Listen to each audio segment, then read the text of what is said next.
el libro de Jeremías.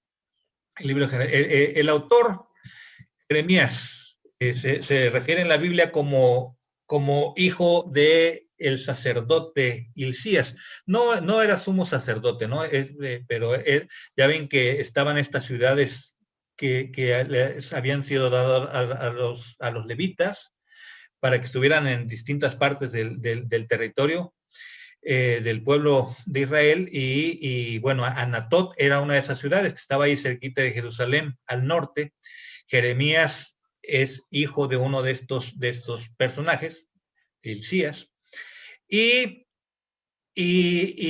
fue llamado, así lo refiere el libro, por Dios desde muy joven, ¿no? Desde muy joven. Eso es algo que nos conmueve. Dice, siendo niño, ¿no?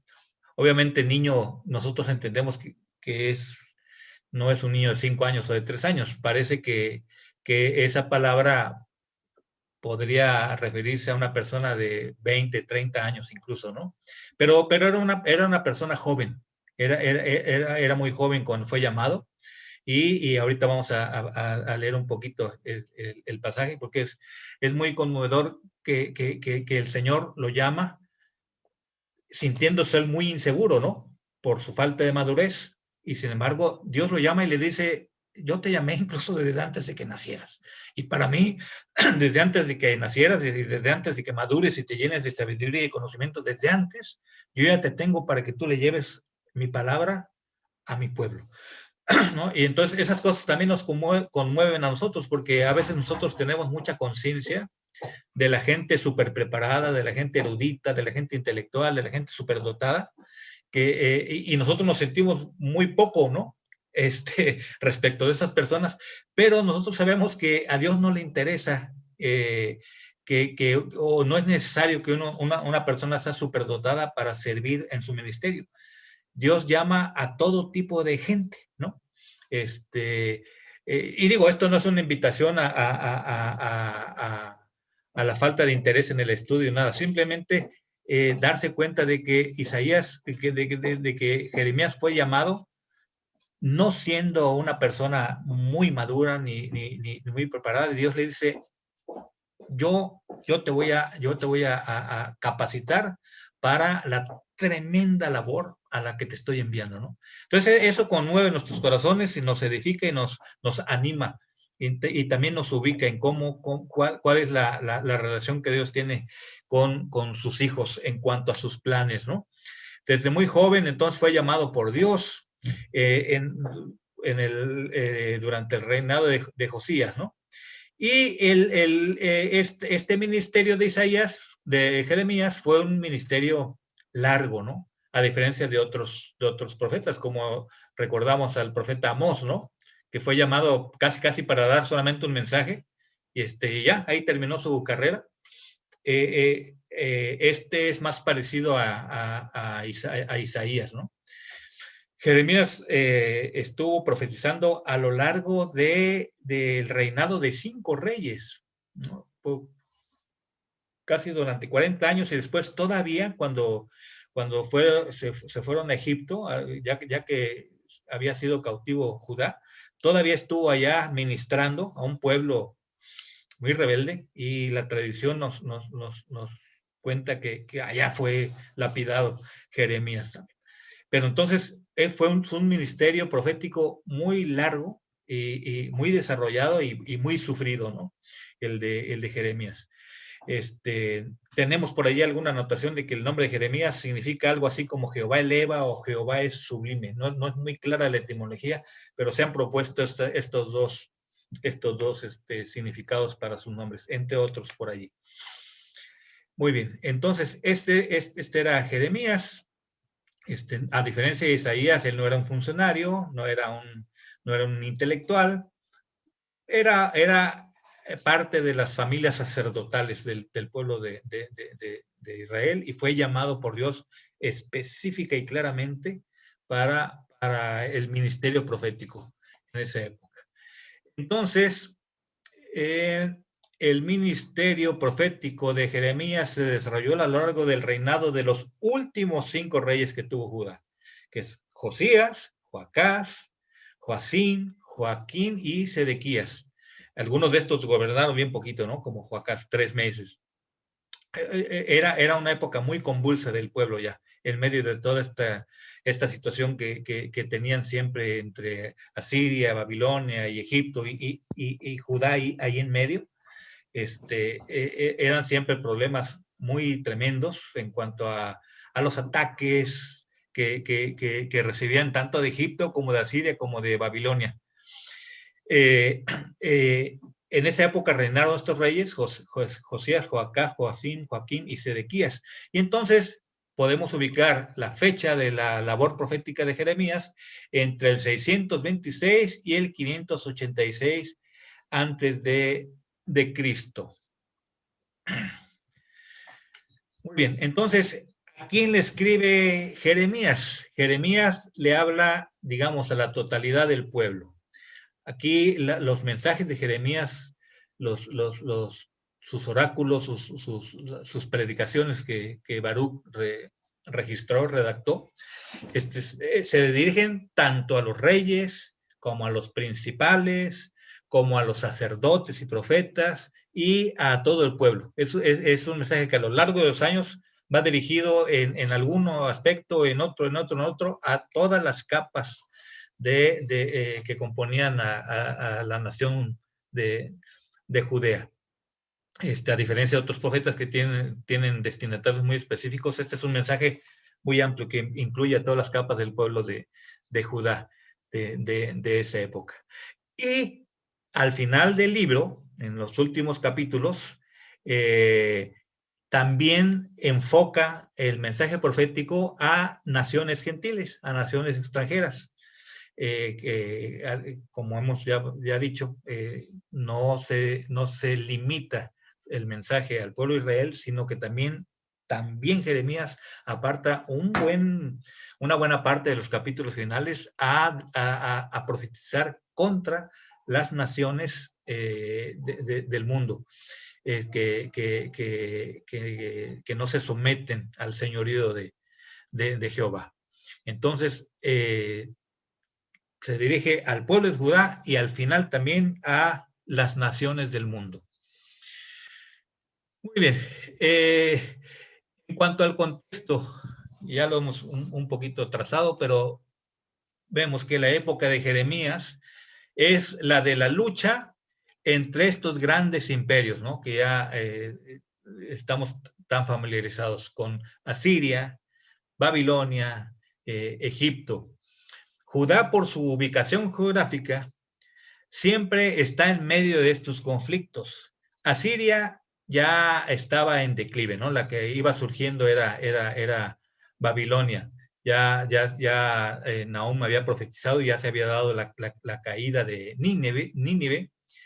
Y Egipto, que era otro de los grandes imperios que luchaban por controlar esta región, finalmente es dominado por Babilonia. Babilonia es la que resulta dominante, pues, en este campo de conflicto. Egipto es dominado por Babilonia y entonces Babilonia dirige mucho ya, empieza a dirigir sus ojos hacia Jerusalén, ¿no? Aunque Jerusalén o Judá no era un gran imperio, nunca fue un gran imperio, siempre resultó de mucho interés por la ubicación, ¿no? Era justamente, quedaba en medio de todas estas rutas y de toda esta región. Entonces, no por su poderío militar, no por su otro tipo de poderío, pero su ubicación la hacía siempre muy, muy, muy importante, ¿no? Entonces, Babilonia asedia a Jerusalén una y otra vez de diferentes maneras, como queda registrado en los libros proféticos y de los reyes y las crónicas, hasta que finalmente la destruye y la lleva a la cautividad.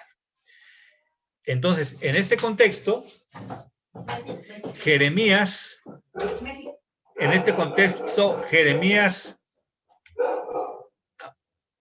anunciaba la destrucción como juicio de Dios por el pecado de su pueblo. Denunciaba las injusticias sociales y la falsa religiosidad y llamaba a la clase gobernante a someterse a Babilonia para evitar la destrucción. En todos los casos, Jeremías fue desoído y duramente maltratado, y finalmente el juicio cayó sobre Judá. Entonces, este es el contexto de todas las profecías del libro de Jeremías. La lucha por el control de la región entre estos grandes imperios. Muy señaladamente para esta época, ya Babilonia, los caldeos, erigiéndose como los dominadores, como los que finalmente asediaron a Jerusalén y a Judea, marcadamente Jerusalén, y Jeremías, por un lado, señalando la gravedad de la infidelidad del pueblo de Dios y la amenaza de juicio por lo mismo, y al mismo tiempo fungiendo como consejero político, recomendando que para evitar la destrucción segura del pueblo, se sometieran a Babilonia, ¿no? Los reyes en su momento desoyeron esta voz de Jeremías, desoyeron la profecía de Jeremías y le hicieron caso a otros partidos que estaban ahí cerca del poder y que aconsejaban sacudirse el yugo de Babilonia. Finalmente, al no escuchar a Jeremías, vino lo inevitable. Lo que ya estaba previsto, lo que estaba profetizado por Jeremías y que era inevitable. No podía Judea, bajo ningún concepto, oponerse al poder de Babilonia, ¿no? Y resultar vencedor. Fue destruido y llevado al cautiverio. Este es el grosso modo el contexto histórico de los mensajes, de los oráculos, de las profecías, de las advertencias del libro de Jeremías. Entonces, el libro se compone de una serie de profecías que Jeremías hizo a lo largo de su ministerio y que fueron redactadas por Baruch. Sabemos que algunos profetas, como es el caso de Jeremías, no solo predicaban de viva voz, sino que también escribían sus profecías, ¿no?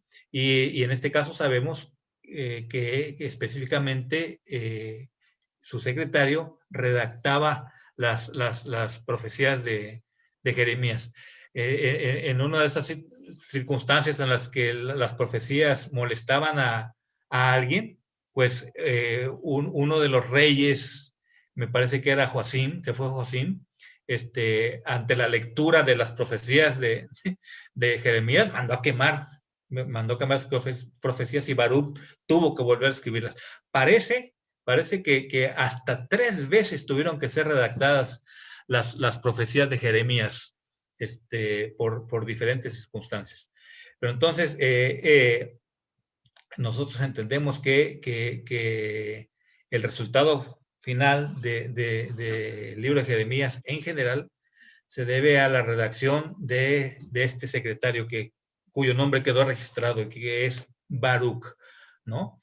Y entonces, la estructura general del libro la podemos manejar de esta manera. Una introducción. Sí. Que me peleo aquí un poquito tratando de quitar las imágenes para que yo pueda leer. A ver, aquí. El libro se compone, bueno, una introducción del libro, ¿no? Donde encontramos este llamamiento de Jeremías que nos conmueve tanto. Después, toda la serie de profecías durante los reinados de Josías, de Joacás, de Joaquín, de Joaquín y de Sedequías, que se componen de advertencias, de predicciones de juicio por el pecado. Aquí me gustaría que leyéramos estos versículos de injusticia e infidelidad. Por ejemplo, Jeremías 2:5. Jeremías 2:5.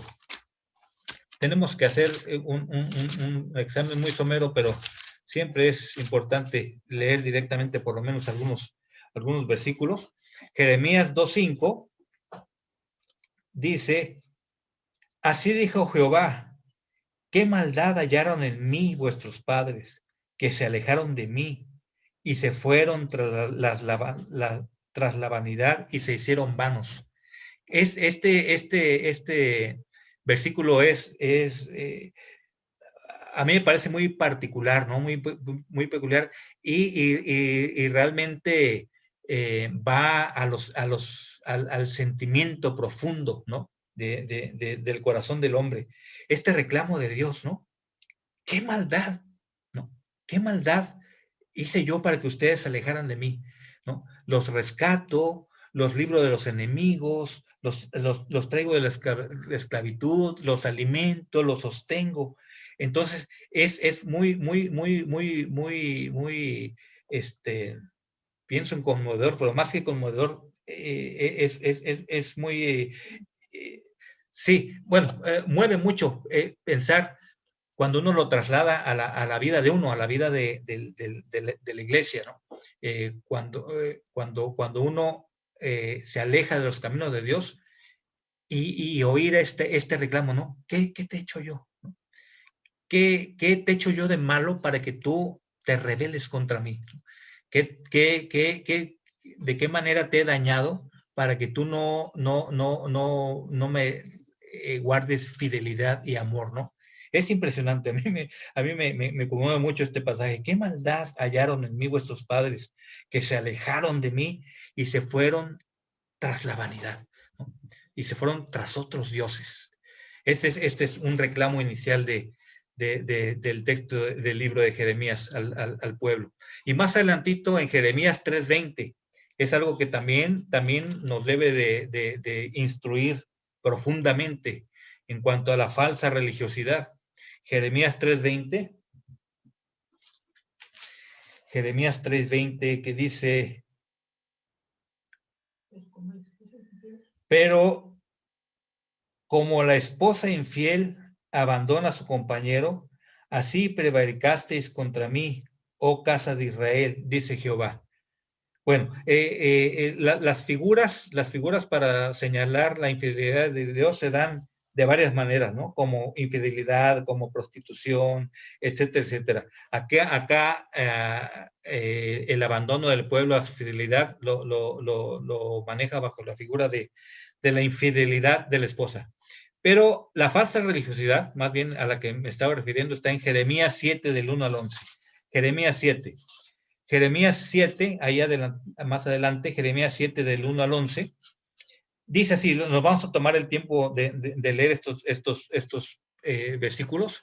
Dice, palabra de Jehová que vino a Jeremías, perdón, palabra de Jehová que vino a Jeremías diciendo, ponte en la puerta de la casa de Jehová y proclama allí esta palabra, y di, oíd palabra de Jehová todo Judá, los que entráis por estas puertas para adorar a Jehová. Así ha dicho Jehová de los ejércitos, Dios de Israel, mejorad vuestros caminos y vuestras obras y os haré morar en este lugar. No fiéis en palabras de mentira, diciendo, templo de Jehová, templo de Jehová, templo de Jehová es este.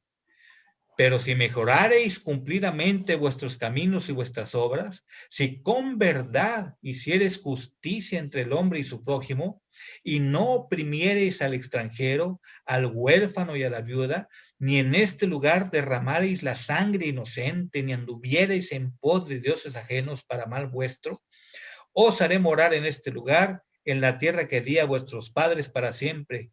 He aquí que vosotros confiáis en palabras de mentira, que no aprovechan, hurtando, matando, adulterando, jurando en falso e incendiando a Baal y incensando a Baal y andando tras dioses extraños que no conocisteis. Vendréis y os pondréis delante de mí en esta casa, sobre la cual es invocado mi nombre, y diréis, ¿librados somos para seguir haciendo todas estas abominaciones? ¿Es cueva de ladrones delante de vosotros de vuestros ojos esta casa sobre la cual es invocado mi nombre? He aquí que también yo lo veo, dice Jehová. Entonces, este pasaje es muy importante porque había también entre los falsos profetas gente que tomaba el templo como una especie de fetiche o de seguro que los iba a proteger de toda maldad que sobreviniera por su pecado. Nosotros podemos pecar, podemos desviarnos, podemos ir tras otros dioses. Mientras el templo de Dios está aquí, el Señor no va a permitir que nada nos pase, ¿no? Esa era una de las cosas que los falsos profetas susurraban a los oídos de los reyes y ideas que propalaban entre el pueblo, ¿no?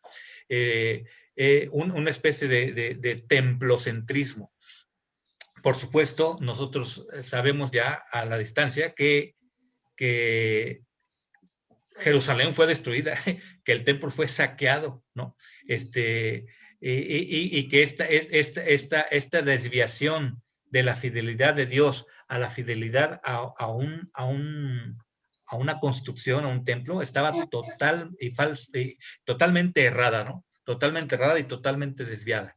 Entonces, sí era el templo de Dios, era el templo de Jehová, era la casa del Señor, pero ellos no podían poner la fe, su fe en ese templo. Lo hicieron y el templo fue destruido. Dios no fue destruido, Dios no fue vencido, pero el templo se fue absolutamente saqueado y desaparecido del mapa, ¿no? Entonces, esta también es una enseñanza muy impactante para nosotros, para prevenirnos, ¿verdad? Para prevenirnos de alguna posible falsa confianza en nuestro activismo religioso, ¿no? O sea, ya lo sabemos y no está de más siempre recordar que el activismo religioso no es lo que nos hace estar bien delante del Señor. Puede ser que nosotros pensemos, si yo voy al templo todos los domingos, si yo llevo una vida muy templocéntrica, si yo participo en actividades de la iglesia, entonces yo puedo ser maestro, puedo ser diácono, puedo ser anciano, puedo ser pastor, puedo ser, participar en algunos ministerios, perdón, en el coro, etcétera. Entonces eso ya me da los puntos necesarios para yo estar a salvo del juicio de Dios, y por lo tanto yo puedo llevar una vida disipada en otras áreas, ¿no? secretas de mi vida. Estoy a salvo del castigo de Dios por mis pecados, porque yo llevo una vida muy activa y muy templocéntrica, ¿no?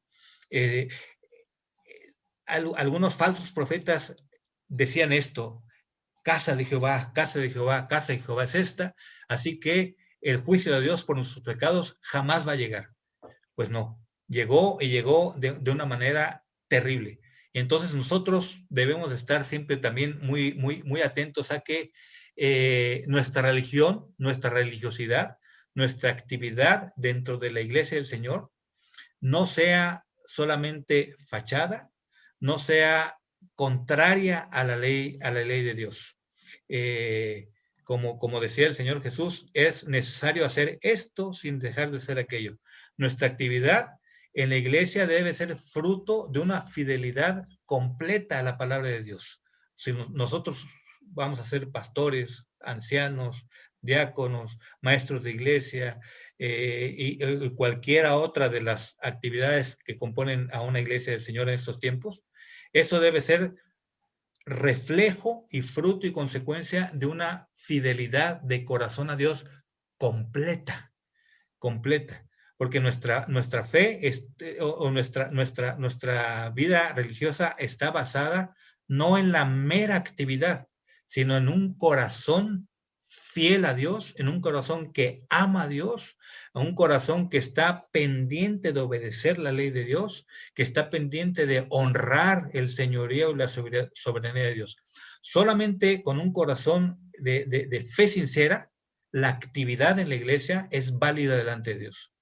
Si nuestra actividad en la iglesia no parte de un corazón sincero, entonces estamos expuestos al juicio de Dios. A mí me parece muy impactante y muy instructivo esta parte del libro de Isaías en este sentido. Entonces,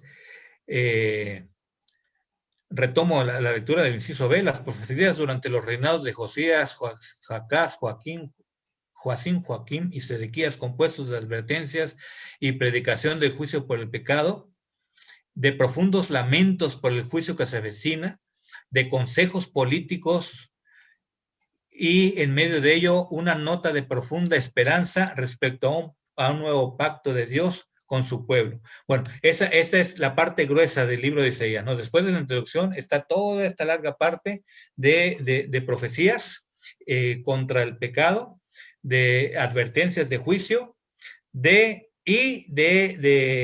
particularmente en la cuestión política, de llamar a los gobernantes a someterse a Babilonia para no ser destruidos. Y, como decíamos antes, en este capítulo 31, esta nota de esperanza, ¿no?, respecto al nuevo pacto de Dios con su pueblo. Esto lo encontramos en Jeremías 31, también es hermoso leerlo. Jeremías 31, del 31 al 34, que dice así: He aquí que vienen días, dice Jehová, en los cuales haré nuevo pacto con la casa de Israel y con la casa de Judá. No como el pacto que hice con sus padres el día que tomé su mano para sacarlos de la tierra de Egipto, porque ellos invalidaron mi pacto, aunque yo fui un marido para ellos, dice Jehová. Pero este es el pacto que haré con la casa de Israel después de aquellos días, dice Jehová. Daré mi ley en su mente y la escribiré en su corazón, y yo seré a ellos por Dios, y ellos me serán por pueblo. Y no enseñará más ninguno a su prójimo, ni ninguno a su hermano, diciendo, ¿conoce a Jehová? Porque todos me conocerán, desde el más pequeño de ellos hasta el más grande, dice Jehová, porque perdonaré la maldad de ellos y no me acordaré más de su pecado. Entonces, es el nuevo pacto profetizado, prometido por Jeremías en medio de esa situación tan dura del pueblo infiel. Y este es el nuevo pacto en el que nosotros ahora vivimos, ¿no? Justamente hoy vamos a celebrar la Santa Cena recordando que nosotros somos parte de este nuevo pacto, ¿no? Del pacto en el que el Señor nos salva de una vez y para siempre, de manera absoluta y perfecta. Y este pacto estaba ya profetizado en este libro de Jeremías. Muy bien. Después de esta parte central del libro, se termina con estas profecías contra las diversas naciones extranjeras. Por aquí tenemos profecías contra los filisteos, contra Moab, contra los amonitas, contra Edom, contra Damasco, contra Elam, contra Babilonia, etcétera, etcétera. Hasta el capítulo 51 están estas profecías, y finalmente en el capítulo 52 el libro termina con una especie de resumen histórico de los últimos tiempos de Judá hasta su caída. Muy bien, entonces podemos hacer esta especie de resumen. El libro de Jeremías se distingue por un estilo profundamente intimista. Este es el estilo, el tono del libro, que algunos lo han comparado, por ejemplo, con las confesiones de San Agustín, ¿no? Este grandísimo libro de la tradición cristiana. Jeremías es un libro en el que el autor abre una y otra vez su corazón, ¿no? De manera muy sensible, que expone la gran sensibilidad del profeta ante lo profundo del pecado y lo terrible del juicio divino, lo que da al libro su conocido tono de lamentación. Jeremías era un hombre tierno y sensible, y es llevado por la mano de Dios a profetizar en condiciones sumamente difíciles para Judá. Es rechazado y duramente maltratado por predicar las verdades de Dios, y pese a que sus predicaciones se cumplen una a una, su vida termina en un exilio forzado a Egipto y en una muerte trágica, según la tradición. Pues se supone que haya sido tal vez lapidado por los judíos, porque Jeremías siguió ministrando en esta tierra. El pueblo, un pueblo rebelde, como siempre lo fue el pueblo judío, y al parecer fue muerto por este pueblo, cansado de oír las advertencias de Jeremías. Pero efectivamente, este libro nos aleja y nos previene y nos distrae de alguna posible visión color de rosa del evangelio, de la vida cristiana. Nosotros, la fe nuestra se fundamenta en el señorío de Dios. Entonces, a un cristiano le puede ir súper bien, le puede ir medio bien, le puede ir mal, le puede ir profundamente mal.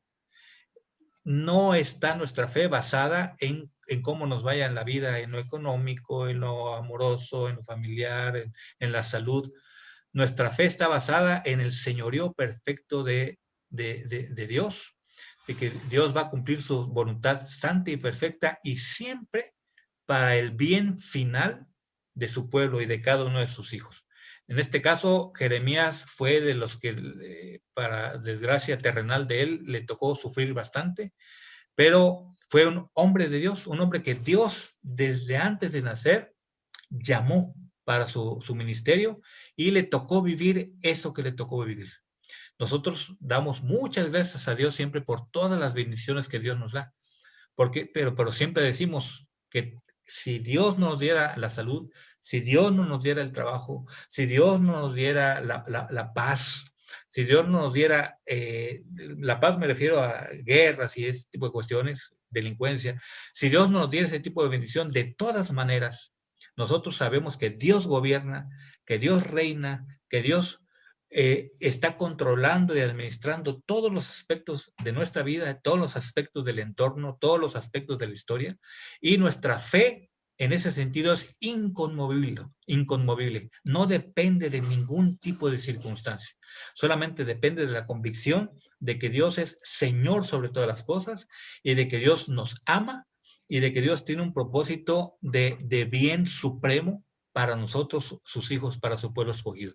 Entonces, Jeremías nos da esa lección también. Y como siempre, la lectura de la Escritura nos defiende de todo este tipo de ideologías falsas y, pues, diríamos, diabólicas, ¿no? Que pululan últimamente, hablando de que el cristiano debe siempre ser próspero en todos los aspectos, ¿no?